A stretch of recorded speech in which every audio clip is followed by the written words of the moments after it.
Welcome to the Igniting the CEO Within podcast, where we interview successful, high-level professionals to discover lessons they've learned throughout their career that can help ignite that CEO within you. I'm Mark McFatridge, and I'll be your host for the next 15 minutes or so. Our show is sponsored by Quaid, a nationwide community of CEOs and entrepreneurs. Quaid has developed Launchpad, which offers an opportunity for experienced executive coaches and strategic advisors to become licensed circle directors and earn significant recurring revenues. After completing the Launchpad program, you'll lead your own peer advisory circles, helping other CEOs and entrepreneurs excel in their professional and personal lives while providing a community of accountability, challenge, and support. If you'd like to learn more, go to quaidcircle.com. I am really excited today to have Lucia Annunzio, CEO of Center for High Performance out of Chicago. Lucia, welcome to the show. Thanks for joining me. Oh, Mark, thank you for identifying me and asking me to be a guest. I'm really honored that you found me and want to hear what I have to say. What we go to the ends of the earth to find really talented people that have great insights, and yeah, very fortunate to run into you. So, all right, I want to jump right into it. You have had like this amazing career of coaching and leading people, and you've seen what has to be some really amazing leaders in your time. What Yes. separates those folks from the average or even poor performing leaders? Well, my answer is probably going to take you by surprise. I've worked with truly great leaders in 5 continents, and they only have one thing in common. They're imperfect and they don't pretend to be anything else. They're very aware of what they're really, really good at. They're really, really aware of what they're not good at. Uh-huh. And they surround themselves by people who are better than them at the stuff they're not good at. They're very conscious awareness, introspective conscious awareness is almost the hallmark of a great leader. Mm. I love that. So that's not natural though, right? No, I think most people most people try to be perfect. Uh-huh. And I say to them, if that's your goal, all you'll do is end up exhausted. You're Mhm. not perfect. You're never going to be perfect. You have warts. They make you you. They make you real. They make you identifiable.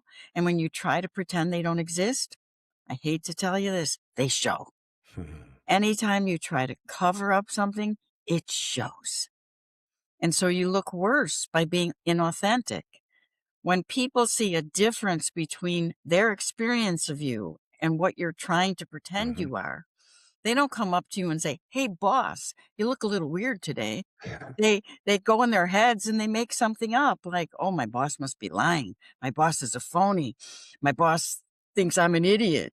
Whatever, but they don't make up something positive. They make up something negative, and that negative assumption becomes their reality of you, which Wow. makes it very hard to get work done. Yeah. Yeah, no doubt. So when you have that conversation, what's the typical reaction to that? Are people dumbfounded? Are they taken aback? Are they Yeah, like, they're "Oh, taken that makes aback, sense." and especially men, Mhm. they say, "Well, if I show this, if I admit I don't know something, or if Mhm. I'm gonna look weak, and then nobody's gonna trust me." And I said, "I hate to break this to you.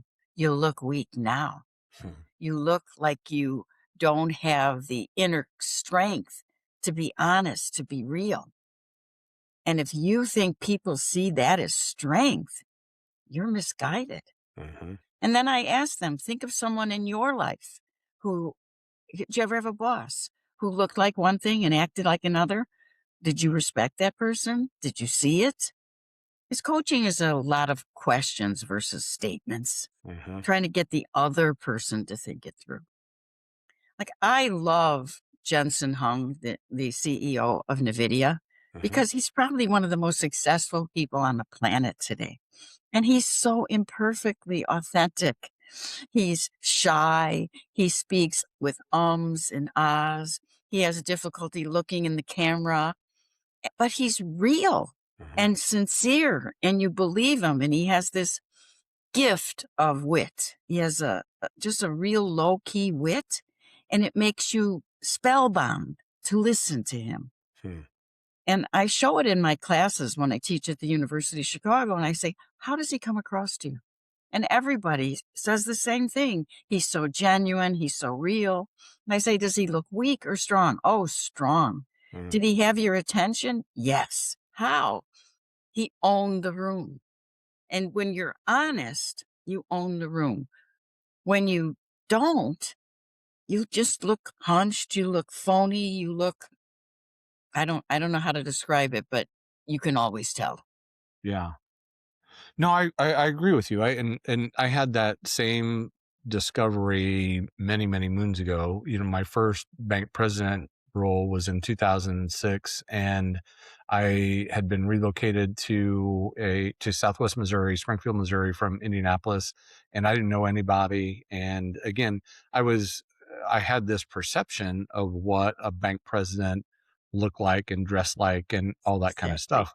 And and it was fine. I was still generally myself, but it wasn't until I allowed myself to be 100% unapologetically authentic that my career really took off. And it Mhm. was because I didn't have to think anymore, right? Like Yes. I was just me. Yeah, you get to a point in your life where you can't fake it anymore. And that expression, "fake it till you make it," most of those people don't make it. Hmm. It doesn't work.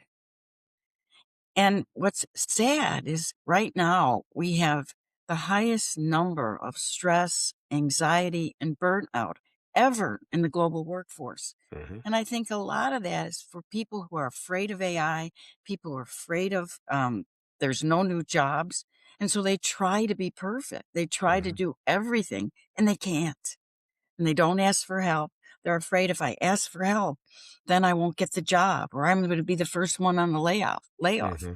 Well, unfortunately, what research shows that productivity and creativity increase with collaboration, not by doing it by yourself, not by Hmm. being the lone bandit. Yeah.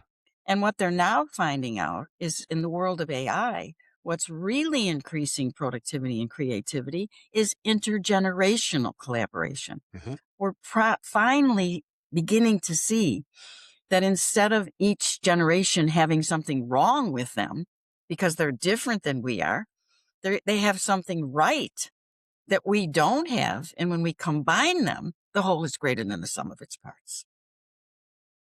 I love that. That's really good. An additional component to that, I believe, is we are at epidemic levels of loneliness as well, Oh, right? epidemic levels. It's Yeah. unbelievable. Yeah. And in the senior executive ranks, 72% of senior executives are thinking of leaving their jobs because of loneliness, Hmm. detachment, work life balance, and no growth. Hmm. And when I coach these kinds of senior executives, I really help them to picture what is it you want out of your life? What does success really look like? Not what somebody told you, not what you're supposed to have, not what you should have, but what do you really want? What's going to make you happy? And we sometimes have to really explore that. Think Hmm. about where they are now, how they got there, what were the rules that they followed that made them get there. And my big joke with people is if you're doing the opposite of what your parents wanted you to do, they're still in control. And if you're doing exactly what they want you to do, they're in control. Hmm. Now, if you want to be in control, you have to decide at this stage in your life, in your 40s. Usually my clients are in their 40s. Hmm. um, what do you want to be? You're grown up now. You're in charge. You're the executive. You've got the family. What is the role model you want to be to your children, to your staff?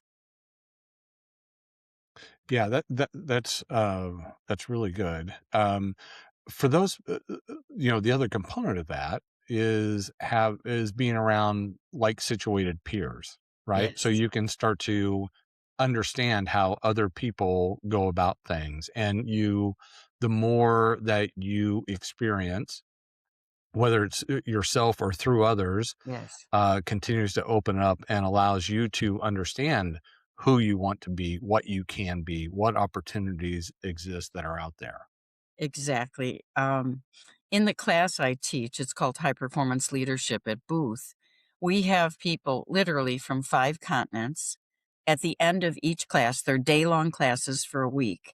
We have peer coaching groups, Hmm. and I purposely mix them up by gender, region of the world, industry, and the big takeaway they get out of it. Day 5, we look at what are their big takeaways from their peer coaching groups. Uh-huh. We all have the same problems. The challenges around the world are the same. Uh-huh. They all have to do with people. They're all about basic human need.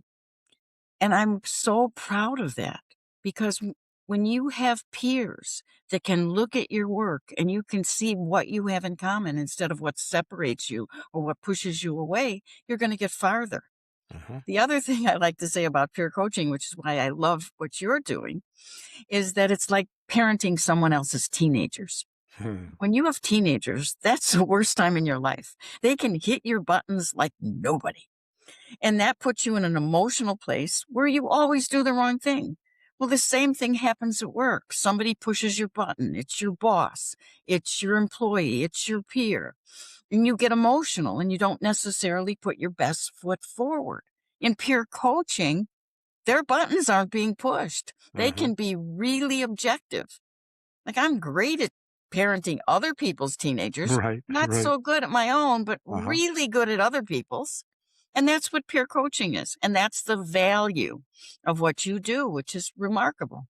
Yeah, thank you. No, you're exactly right. It's that really interesting combination of having a group around you that cares for you, but they're independent of you. Exactly. So they can say that's the dumbest idea I've ever heard, and they're saying it out of love because they want you Exactly. to be successful, and they don't benefit if you make the right decision or the wrong decision. So they're able to say that's the dumbest idea I've ever seen. Why would you do that? Right? Exactly. And they have some best practices that have already worked. So why wouldn't you try those? You know, there are no original problems. That's right. I keep hoping in my coaching that someone is going to come up with something at this stage of my life that I haven't heard before. Someone did actually, but it's rare. It's Yeah. rare. Yeah.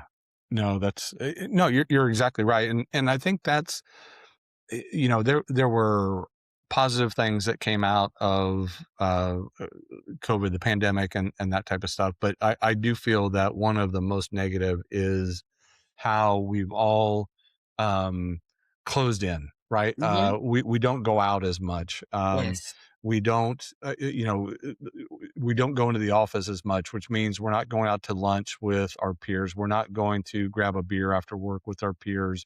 We're not just having, off the cuff conversations. And so we're losing that interaction that is so valuable for our own personal and professional development. exactly. And I'm not against hybrid or remote work. Sure. I've been doing it my whole career. I'm a Hmm. consultant. I've traveled the world. However, I think the loneliness part of it is the remote work. Part of the lack of productivity and creativity. People say they get more done at work at home. It's not true. The Uh-huh. research doesn't warrant what people are saying. Plus, research I've done global research on the factors that accelerate profitable growth. You don't get creativity Mm. without collaboration. You Right. just don't. Yeah. Not pure innovation. And, it's that hallway conversation. It's Uh-huh. meeting somebody in the hall and saying, hey, have you thought about? And then you start chit chatting and you say, let's bring in this guy and that guy. And then you sit in a room and all of a sudden idea creation starts, idea generation, Yep. and you come up with things you never would have done sitting like you and I are doing in front of a computer. Yeah. It doesn't work. Yep. We can pretend all we want. Are there certain jobs that should be remote that are more efficient, less costly, and better for the person doing the job? Yes. But there are a whole lot uh, of jobs that don't fall into that. Gen Z, for example, is crying to be in the office. They had 2 years away from school. They had 2 years away from social life. They want to meet people. They Yep. want to do what you and I did. They want to go out to lunch. Yeah. They want to go for, like you said, a beer after work. They Yeah. want to be personally developed by their boss. I mean, Yeah. And we think we're saving money by not doing these things. I find it ludicrous, Yeah. absolutely ludicrous. So what's the solution? That's an unfair question. What can be done by individuals to break that? All right, to put themselves in positions where they can be around more people, where they can continue to explore and that type of thing. What are you seeing as options for folks? Well, I think people should go into work. I think they should go back to work Hmm. at least 3 days a week, even if it's not mandatory. Hmm. I think that we need to make a genuine effort to meet people, to have groups, even if it's not in the office, outside of the office. Pick a location in the town that you live in or the suburb you live in and host something for the Hmm. people who live in that suburb. People need people. What we're finding now is that 72% of people have a closer relationship with their manager than they do with the company. Hmm. So imagine if we could foster those types of relationships by having more in person, targeted collaboration. If companies seriously took the globally low statistic of 23% engagement of employees around the world right now are engaged, costing $7.9 trillion dollars in global GDP. If that became the number one priority of CEOs today, instead of efficiency in operations, they might find that things become much more efficient and operations might be much more creative. We do it in reverse. Yeah. We put profits over people. In the world of AI, we have training as one of the first things cut. AI will only be successfully integrated into our companies by leaders who thoroughly understand what it can do, what kind of human co-intelligence it needs, and what kind of training the workforce needs to take full advantage of the wonderful tool that AI is. Instead, we're going out too fast. We aren't realizing the unintended consequences. We aren't training people. We are causing great fear in the workforce, which is slowing things down. It's so counterintuitive to what really needs to be done.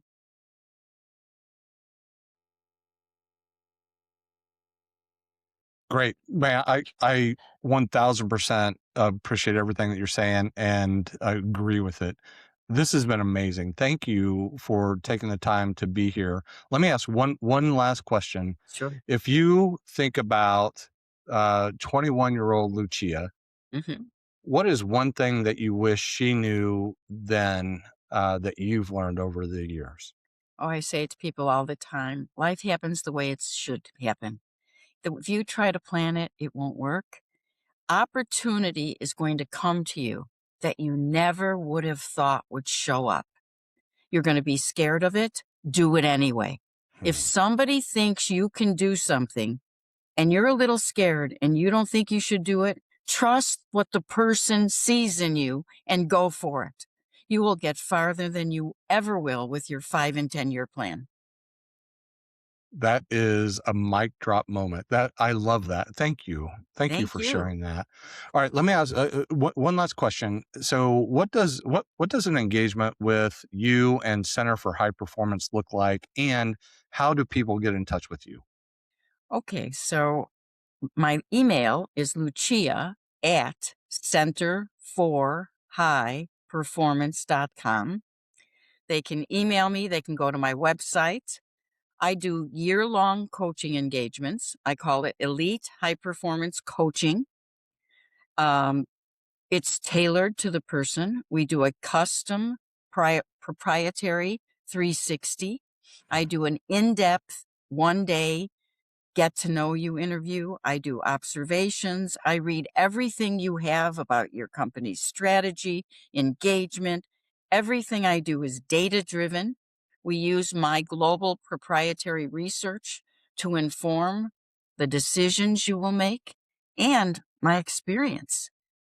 We meet either once a week or once every other week from an hour to 2 hours, and I'm on call with a promise of a 24-hour turnaround, which Wow. people actually do use. Yeah. I have had a lot of experience helping people kick off senior leadership team meetings, um, new CEOs that are transitioning into a job, picking your team, assessing your team, determining what players you keep and what players don't fit anymore. Hmm. So we do the gamut, but mostly we deal with human dynamics, with the board, with your peers, with your employees, with your customers, with vendors, with negotiations, with acquisitions, because most of the times those things fail because of human interaction that gets misunderstood and goes south. Somebody puts their foot in the ground, somebody misinterprets something somebody else says, Hmm. nobody questions it, nobody clarifies it. They just make something up. It's always wrong. Deals fail, mergers fail, all because of misguided human interaction. I help you stop that. Amazing. Thank you again, Thank you. Lucia. This has been a blast. I really enjoyed Yeah, it, I've and enjoyed it too. Thank you. yeah.